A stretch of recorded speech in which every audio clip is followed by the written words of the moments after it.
Multi-tools play an absolutely massive part in No Man's Sky, second only to maybe your exosuit really, but there is a lot you have to learn when it comes to them, and with the regular updates to the games, multi-tools have changed along with those as well.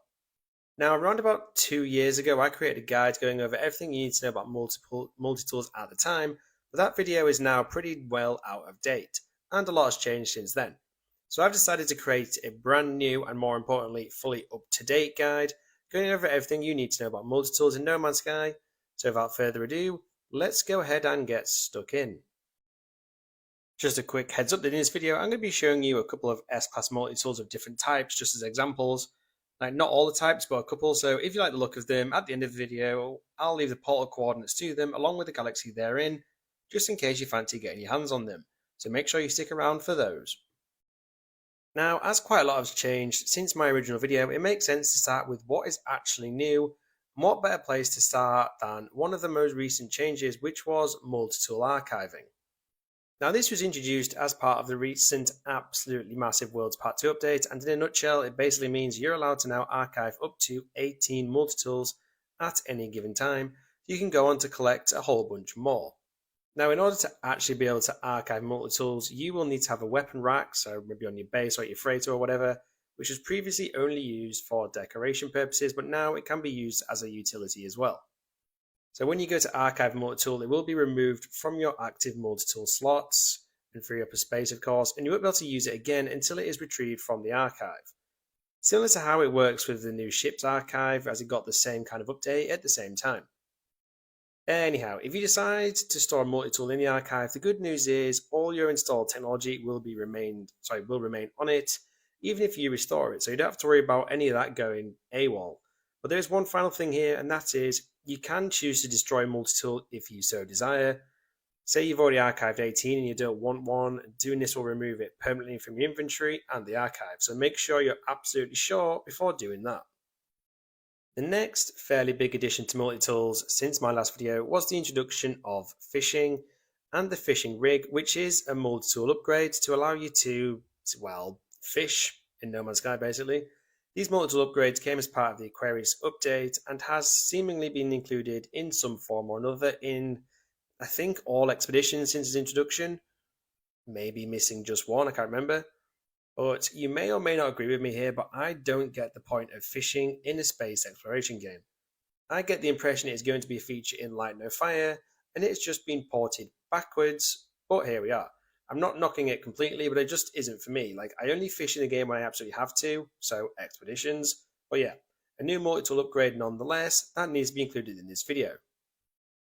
There have also been a number of brand new and unique multi-tools that you can get as rewards for completing certain expeditions, and none are more recent than the Basilisk Crown Staff, which was a reward for completing the Relics expedition, and it's basically a fused pillar of bone and circuitry with a menacing bonehead with horns at the helm of it.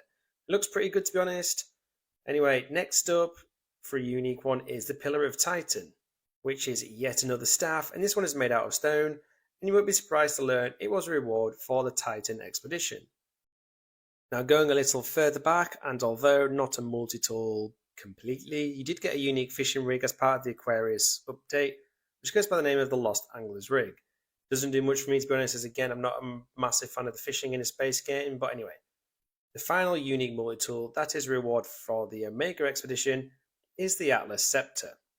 And this one for me is probably the best looking, though maybe I'm being biased because I use the matching exosuit appearance that goes with it and was a reward for the same expedition. And although I don't always use this multi-tool, I think I might start using it more and upgrading it because I haven't really done much with it since I actually got it. But that covers off all the brand new and unique multi-tools you can acquire since my latest video, though I do think they should introduce unique multi-tools as a reward for an expedition that aren't a staff of some description, just to change it up a little bit. Right, so as of the creation of this video, there are 8 different types of multi-tools, all of which can be either C, B, A, or S class, with S obviously being the best, and C obviously being the worst. And I'm going to give you a brief overview of each type, including any important positives and negatives that you absolutely should know about. So first up, you've got the pistol, which has a high mining speed and scanning range, and contrary to the name of it, which is obviously pistol, it doesn't get a good bullet effectiveness bonus, and it's generally not very good in combat, which is an odd one, but Generally, it is advised if you have a pistol as your main multi-tool for a while, you should eventually be looking to change it, so maybe an experimental, exotic, or Atlantid multi-tool instead. The second type is a rifle, which does actually have a decent high bullet effectiveness, but the flip side is its mining speed and scanning range are the lowest of the multi-tool types. So if you want to be good at combat and absolutely fuck all else, go for a rifle, though generally these multi-tool types should be used as a stopgap only as well. So on to experimental multi-tools, which are more rare than the pistols and the rifles, though, and it's easy to see why, because, well, its performance is significantly better than that of a pistol, for example. Its scanning range is the highest of all types, and it does actually have the same type bonus as an alien multi-tool, and the experimental ones sort of vary in appearance, and some of them look pretty damn cool if you ask me. Speaking of alien multi-tools, let's talk about those next. Now, these are a hybrid in the sense that they are both very good at scanning and also very good at combat, with superior performance in a firefight to that of even a rifle. Though I did just call that a stopgap, to be fair. Now, alien ones tend to be fairly rare like the experimental ones, and again, they differ quite a lot in appearance. At one time, they had the highest bullet effectiveness of all multi-tool types in the game, though that has since been surpassed in recent updates by both the Sentinel multi-tools and the Voltaic Staff multi-tools. Now, a new multi-tool type that was added as part of the Sentinel update was not the Sentinel multi-tool, it was in fact the Royal multi-tools. Makes sense, right? Anyway, Royal multi-tools can only be acquired at specific on-planet points of interest, the Sentinel pillars. Now, its performance is equal to that of an experimental type, but its appearance doesn't vary all that much, barring mainly colour, though they can be coloured to match a living ship. Right, on to the Sentinel multi-tools, which were not added as part of the Sentinel update. They were in fact added as part of the Interceptor update. These can come in a couple of different shapes and sizes, meaning there is a smaller one-handed pistol and a slightly bigger two-handed rifle, so each variant have their own animation when firing in first-person view. If you want to get your hands on a Sentinel multi-tool, you can only do so by getting them from Harmonic camps, and although they ain't going to cost you any money, they can have a number of damage slots when you pick them up, and you'll first have to unlock the seal by solving a simple maths problem. Now, as for combat, these are pretty much the best alongside the staffs, like they have the highest bullet effectiveness, meaning it's primarily a combat multi-tool, but it's also pretty decent when it comes to scanning and mining as well. A very good all-round multi-tool if you ask me, which makes them quite popular. Next up is the Atlantid multi-tools, which were added in the Echoes update way back in 2023, and these are more geared towards gathering, so they have the highest mining speed bonus amongst all other types in the game, but they still come with a fairly decent bullet effectiveness bonus as well, so you can still use them in combat quite well. And one thing to note about the Atlantid multi-tools is that if the right upgrades are installed on it, it will very rarely, if ever, overheat due to its heat dissipation rate compared to other types, and you can install unique technology to Atlantid which go by the name of a runic lens. Now what this is it's effectively a combination of a mining beam and a cloaking device. Simple.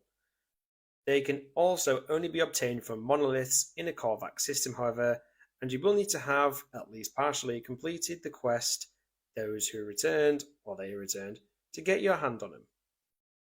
Now finally, we have the staffs, and these were added as well as part of the Echoes update in 2023, and you can create your own at the Autophage Synthesis Terminal, which is unlocked as you progress throughout the quest Those Who Returned. Now fun fact, it's the only multi-tool that is displayed when in third person and when your character is running along a planet. And as mentioned previously, it has the joint highest bullet effectiveness alongside the Sentinel multi-tool type, so it's great in combat. So you may be wondering which of these multi-tool types is best for your given playstyle. Let me give you a brief overview of the ranking of each type in three main categories. So the categories are bullet effectiveness, mining speed, and scanner range. If combat is your thing, if you want to tear it up on a planet and destroy some sentinels, then the best two types are a sentinel and a staff. Closely followed by the alien, then jointly by an experimental and the exotics or royal types, then by the rifle, then by the Atlantid, and finally by that god-awful, pistol. If you're a bit of a pacifist and you prefer to go mining the shit out of the planet, then the Atlantid tops the list for you, followed by the pistol, then jointly by the experimental and royals or the exotics. Next up is the alien, then the sentinel and voltaic staff are pretty level, and finally bringing up the rear is a rifle. Now if you prefer to scan literally everything in range, the experimental and the exotics, well, royal, will be the best bet for you, followed by the alien, then the pistol, then the sentinel. The voltaic staff, the Atlantid, are pretty level once again, and bringing up the rear is the rifle. So I hope that narrows it down for you, and here's a pretty table to make the overall visualizations a little bit easier.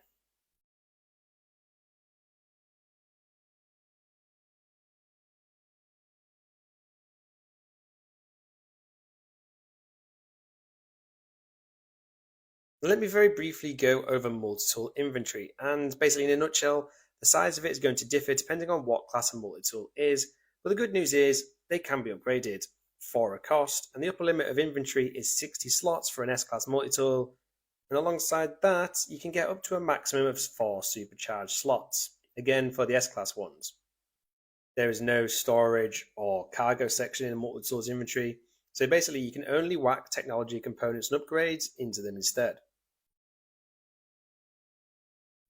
Right, now I've already mentioned that the royal or exotic multi-tools can only be acquired from Sentinel pillars. Sentinel multi-tools can only be acquired from harmonic camps. Atlantid ones can only be acquired from monoliths and Korvax systems. And when it comes to staffs, you can either create your own at the autophage synthesis terminal. But what about acquiring the rest? Well, just quickly, you can acquire the others by any of the following means. You can purchase them from a space station multi-tool merchant, which, though it doesn't apply to abandoned space stations, obviously. They can be purchased on the space anomaly as well, though they're a bit shit, those ones. NPCs may even gift you a new one, though they will likely be damaged and require a number of repairs. Some monoliths may even give you one as reward for correctly answering a puzzle, though I've never actually seen this in my entire time of playing the game. You may also find them when inspecting crashed ships. And finally, they may be given to you by the armourer after completing the weapons research quest. So overall, there are quite a number of ways you can get your hands on different multi-tools, and some have to be acquired at specific points. Now we all love a bit of combat, right? Of course we do. So let me go over some of the primary weapons you can actually install on your multi-tool. The first one is the mining beam. And yes, this is classed as a weapon because you can kill enemies with it if you so wanted, albeit slowly, but also you use it to mine rocks, minerals and plants, which in turn get destroyed once you've finished gathering the resources from them. The side one is the animus beam, which turns stuff into fragmented kalia. I've definitely pronounced that wrong. And I suppose you can include the terrain manipulator here as well, which does exactly what it says on the tin. It manipulates the planet's terrain. Now, the first actual proper weapon that I'm going to include in this list is the bolt caster, which is one of the most powerful weapons you can have in combat, and they can have the highest damage increase from upgrades, and they shoot energy bolts at threats. Now, moving on, there is the blaze javelin, which is a charged fire weapon, which can be very powerful if fully charged when you use it. And then following on from that is the pulse splitter, which rapidly fires balls. Some innuendo joke here. Now, then you've got the scatter blaster, which is effectively the No Man's Sky equivalent of a shotgun.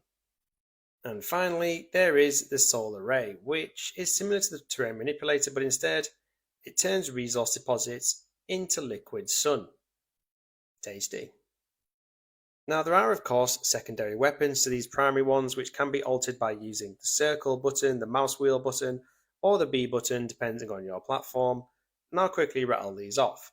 You've got the combat scope, which allows you to zoom whilst also reducing recoil for your weapons. You've got the plasma launcher, which fires bouncing plasma shells, and it's good against sentinel quads and walkers. You've also got the geology cannon, which fires explode on impact plasma shells, again good against sentinels. Then you've got the paralysis mortar, which is effectively a No Man's Sky version of a grenade launcher. You've got, technically not a weapon, but you've got a personal force field, which puts up a temporary barrier, which absorbs incoming fire for a short amount of time. And finally, although technically not strictly speaking a weapon, are the different manipulator roles for the terrain manipulator. So I'm talking about creating terrain, flattening terrain, and restoring terrain that you've already, well, taken out.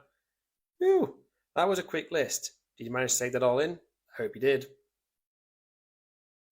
Now, the list of upgrades available for your multi-tools is pretty damn extensive, and a lot of them, to be fair, are covered by the weapons I just reeled off, to be honest, but you can add a few of those weapons, a few things to those weapons, which give you things like additional damage, improved accuracy, quicker reload times, improved mining speed, and so on.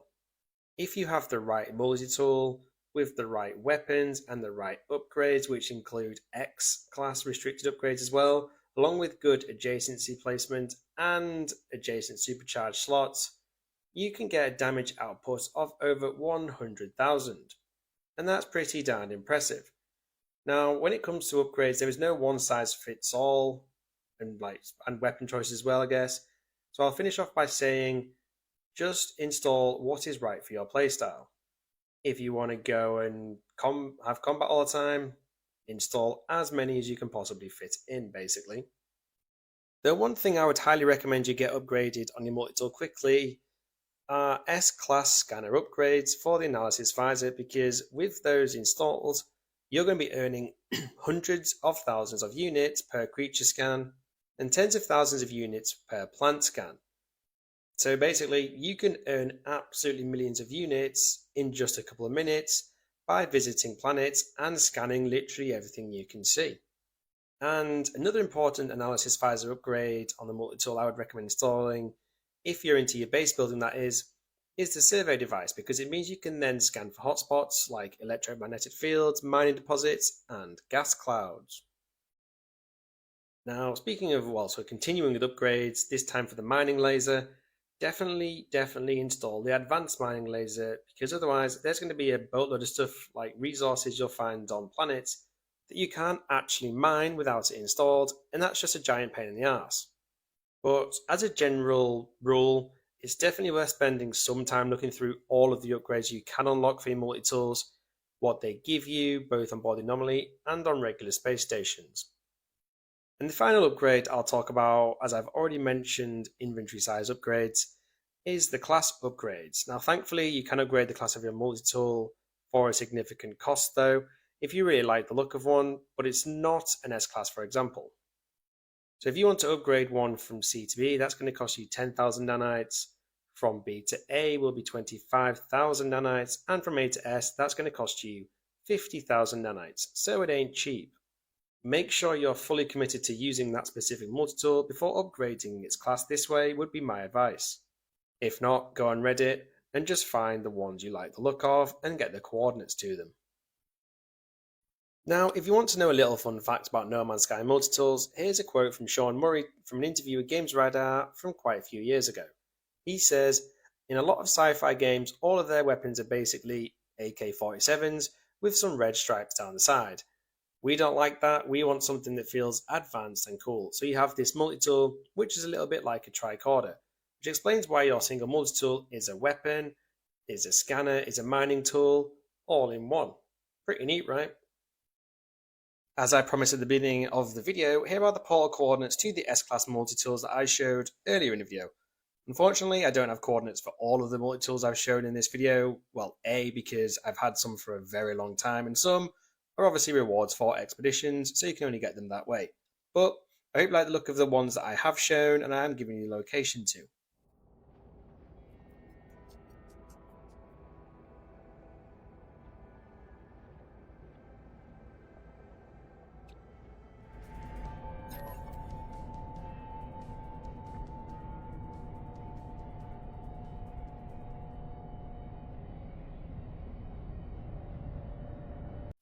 And well, there you have it, folks. There is absolutely everything you need to know about multi-tools in No Man's Sky, updated for 2025. I hope you found this video useful and I hope you enjoyed it. And finally, if you are still here, it would be totally awesome if you could support my channel by hitting those like and subscribe buttons. You can now become a channel member as well, and as always, thank you for watching this video and I hope to catch you in my next one.